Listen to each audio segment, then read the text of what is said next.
Hello everyone. Today we are going to review the lymphatic system. It is the second circulatory system. Actually, there is a lymph vessels and lymph fluid inside these lymph vessels, and it have many functions. The most important three functions of the lymphatic system are immunity, lipid absorption, and fluid recovery from the tissue fluid. Actually, in terms of immunity, lymphatic system produces some kind of white blood cells. Also, lymphatic fluid is filtered through the lymphatic nodes with the help of lymph nodes with the lymphatic system. The second function is the lipid absorption. We remember we learn in the digestive system in the absorption mechanism, there is a bolus inside the intestine, small intestine, and there is some capillaries and also lacteal. Lacteals are the lymphatic capillaries, and they are found in the villus, inside the villus, beside the capillaries, and they absorb this epithelial cell absorb some kind of lipids such as triglycerides in the form of chylomicrons, or also AD vitamins and the lipid soluble vitamins, and cholesterol is absorbed through the lacteals, and these lacteals are the capillaries of lymphatic system. And the third function is the fluid recovery. We learned that in the Starling hypothesis, some proteins and plasma is transferred to the tissue fluid, and the excess amount of this fluid should be returned to the bloodstream, and the main role of the lymphatic system is this fluid recovery from the tissue fluid to the bloodstream.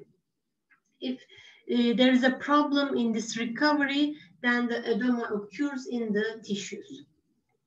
Okay, these are the main three functions of lymphatic system. Let's look at these blood vessels and lymph vessels. The red one are arterioles, small artery, and the blue ones are small veins. But also between these artery and veins, there is a capillaries, and transfer of molecules with the tissue fluid and with the tissue cells are occur in these capillaries. You see it also, there is these green vessels. These are the lymph vessels, lymph capillaries actually, and they absorb the excess amount of tissue fluid and return this tissue fluid to the bloodstream again. This is the main function of the lymphatic system. And lymph liquid flow in the system is slower than the circulatory system because there is no pumping heart. And these are the three components of the lymphatic system. There is a lymphatic fluid. It's very similar to the plasma, but there is no red blood cell, but it have less amount of protein. Also, there is a lymphatic vessels, but these lymphatic vessels, there is no artery, only lymphatic capillaries and lymphatic veins. Also, there are some lymphatic organs. Actually, there are many lymph nodes we can think as a lymphatic organs. Also, there are three larger organs: spleen, tonsils, and thymus are the lymphatic organs. And there are many lymph nodes all around the body. Okay.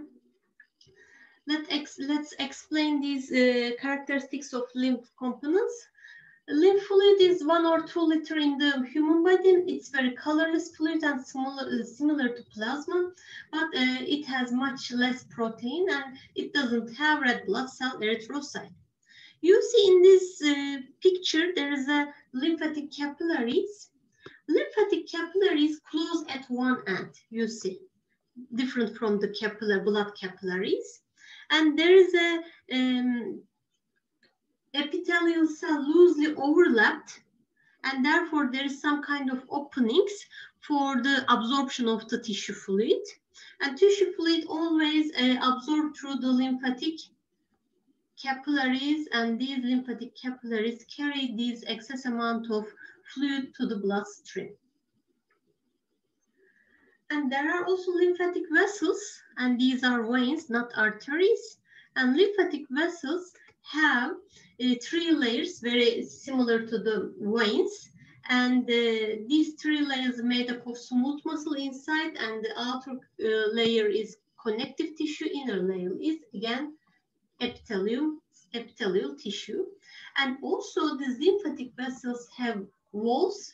These valves prevent the backflow of lymph fluid. And there are only lymphatic capillaries and veins. There is no lymphatic artery, and so lymph fluid travels from body to heart, always in the one direction only. Okay. Let's talk about the route of lymph flow. Actually, there are 2 routes.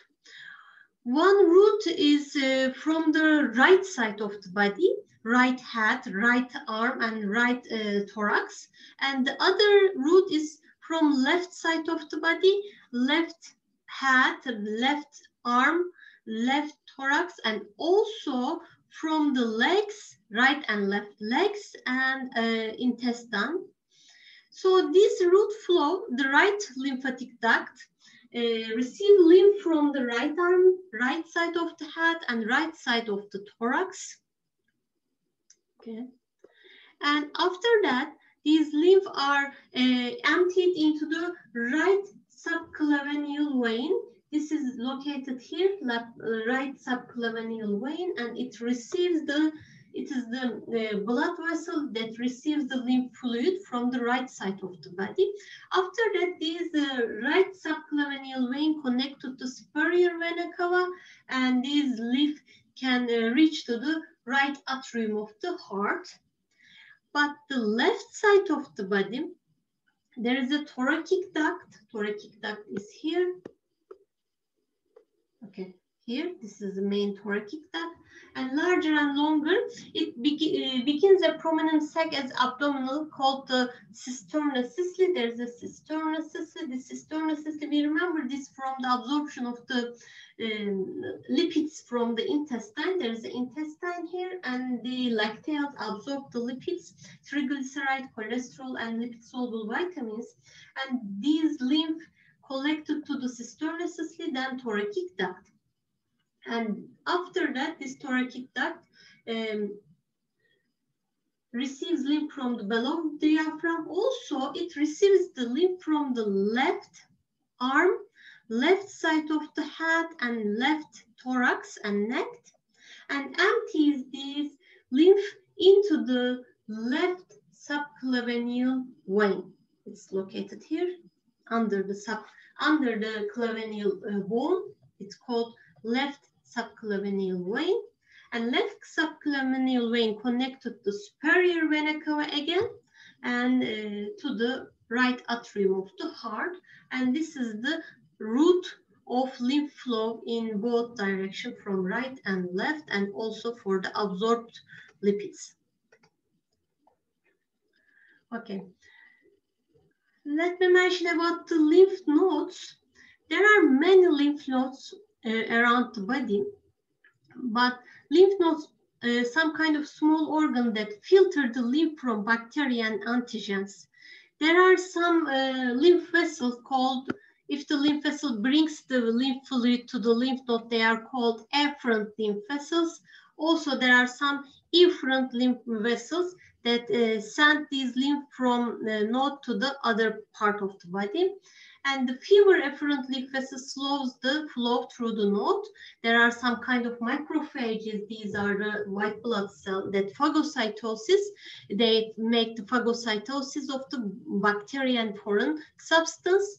Also, there are some kind of lymphocyte response to the antigen, and also the lymph nodes are the germinal center for B cell activation. Therefore, the lymph nodes have very big importance in the immune system. Also, lymph nodes can be swelled during the infection, and we can think that there is an infection in the body if these lymph nodes are swollen.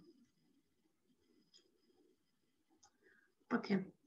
If there is any kind of blockage in the lymph vessels, lymphoedema is occur, and lymphatic system normally absorb plasma protein and from the tissue fluid and returns it to bloodstream. And if there is any protein in the lymphatic system, it's called lymphoedema, and in the blockage of lymphatic system, the tissue fluid cannot be returned to the bloodstream. Therefore, it can be accumulated in the tissues, and these edema occurs because of this blockage in the lymph system. But also, there are many other factors can cause the edema. For example, kidney absorption of excess amount of water and salt increases the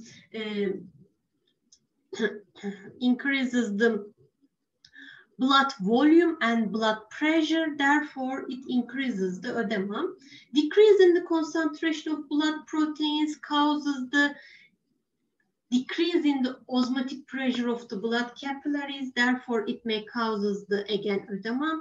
Increase in the permeability of the blood capillaries makes the more amount of tissue fluid, the passage of from bloodstream to the tissue, and also stability of blood pressure from artery to vein may cause edema. These are the another factors that may cause the edema besides the blockage of the lymphatic vessels. Okay. Lastly, let me explain some kind of lymph organs. One of them are tonsils, and there is an infection called tonsillitis. Tonsillitis is the swelling of these tonsils in your tonsils are located in our throat. And because of the infection, they can make swelling, and infection can occur in these nodes. These are the large lymphatic nodes, actually tonsils. And this swelling is called tonsillitis. And if its swelling is occur very frequently, especially in the child, there is a treatment, surgical removal of tonsils, and this is called tonsillectomy. Okay. Another lymph organ is thymus. Thymus is actually it's a kind of endocrine gland, and it releases some kind of hormones, thymopoietin, thymulin, and thymosin.